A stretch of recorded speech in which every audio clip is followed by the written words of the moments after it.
Сәлеметсіздер ме, балалар? Менің аты жөнім Ғазиза Ниязалиевна. Мен сендерге әдебиеттен жаңа сабақ өтем. Жаңа сабағымыздың тақырыбы күміс қанат ұшақтар. Олай болса, сабағымыздың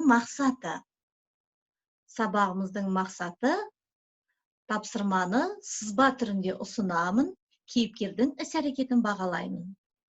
Ал олай болса, балалар, анықты айдары бойынша ұшақтың қандай түрлерін білесіңдер? Кәне, айтып көріңдерші, балалар. Сендер ұшақтың түрлерін білесіңдер ме? Ал білсек көрейік. Бұл жерде, балалар, Фарман деген ұшақ. Қандай әдемі, балалар? Келесі ұшақты қараңдаршы. F-111 дейді. Әскери ұшаққа ұқсайды, қандай керемет. Келесі, балалар, Ан-24, Ил-18, Ту-134, Як-40 деген ұшақтар да бар екен. Жарайсыңдар. Ал енді келесі бұл ұшақ МиГ-29 деп аталады. Осы ұшақ туралы қазір біз мәліметтерді бұл ұшақ туралы да мәтінде осы айтылған екен. Ұшақ туралы да. Ал олай болса, біз бүгін мағынаны тану, түсініп оқу айдары бойынша сынақшы ғарышкер атты мәтінмен танысамыз. Ал тыңдаймыз. Тоқтар емтихандардың бәрінен сүрінбей өтіп, сынақшы ұшқыштар мектебіне қабылданғанда балаша қуанды. 2 жылдың ішінде әртүрлі бірнеше ұшақты меңгеріп, бұл мектепті де өте жақсы бітіріп шықты.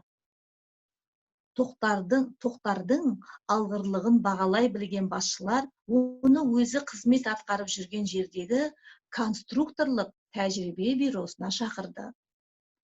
Сынақшы ұшқыш әдетте ұшақтың әр тетігін айқын сезінуі тиіс. Онсыз қай жерінде кінәрат барын анықтау мүмкін емес қой.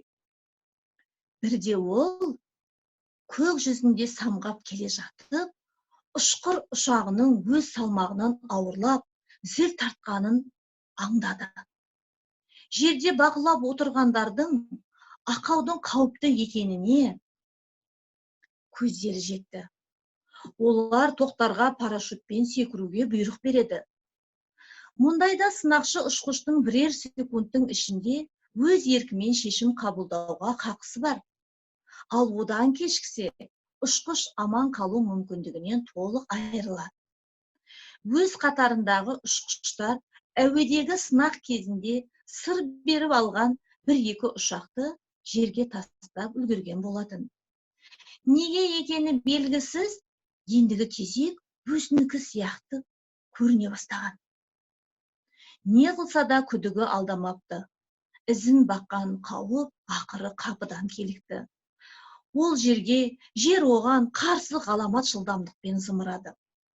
Өміріне қауіп төнгенін сезіп, ажалдан құтқарар тетікке ұмтыла беріп, қолын кейін тартып алды. Қас қағым сәтте шешім қабылдау оңайға түскен жоқ. Көк құрыштай жап-жаңа ұшақты обалсынды деу де ақылға қонбас.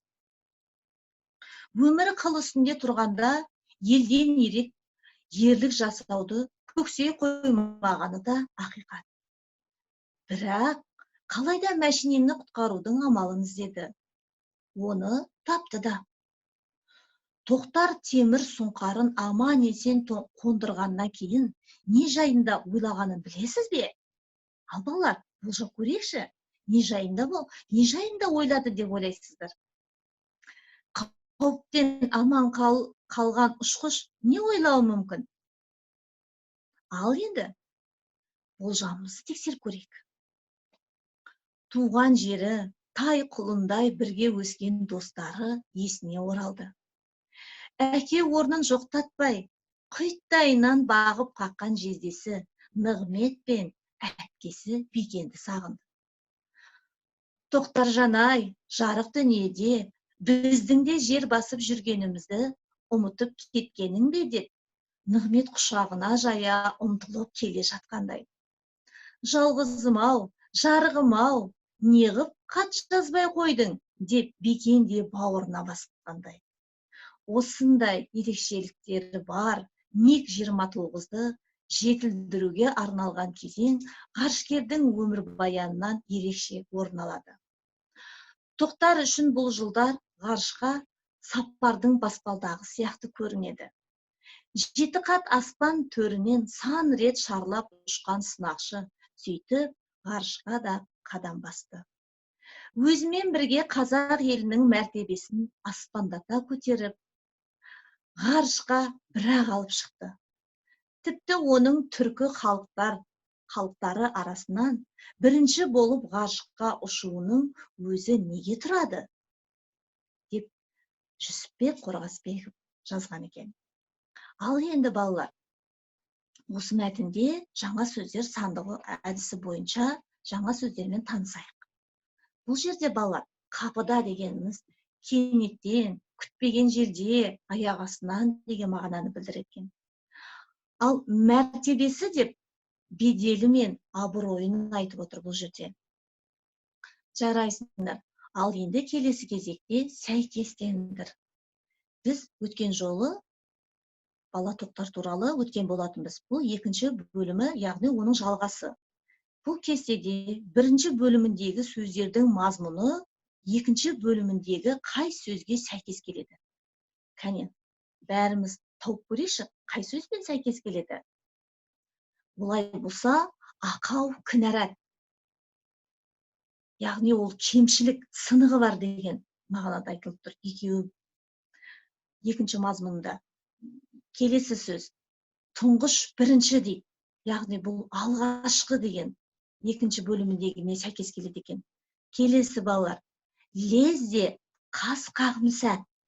Яғни бұл көзді ашып жұмғанша дегенге сәйкес келеді екен. Кенеттен аяқ астынан деген мағынаны білдіреді. Міне балалар, екі бөліміндегі сәйкес сөздерді біз не істедік? Байланыстырдық. Жарайсыңдар. Енді келесі кезекте балалар, қорытындыла айдары бойынша қиындықты шешу үшін адамға қандай қасиеттер қажет болды? Осы қасиеттерді жазып беруді ұмытпаңдар балалар.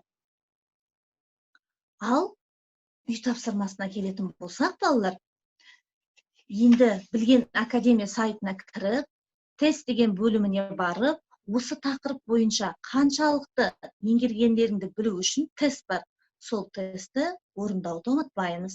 Және үйге тапсырма Тоқтар Әубәкіровтің өмір жолын сызба бойынша жалғастырып айтыңдар. Мысалы, сызбада бірінші Тоқтар Әубәкіров, екіншісінде аэроклуб курсанты дейді. Сол сияқты өмір жолын осы сызба бойынша жалғастырып айтуды ұмытпаңдар. Ал енді осымен сабағымыз аяқталды. Кездескенше сау болыңыздар.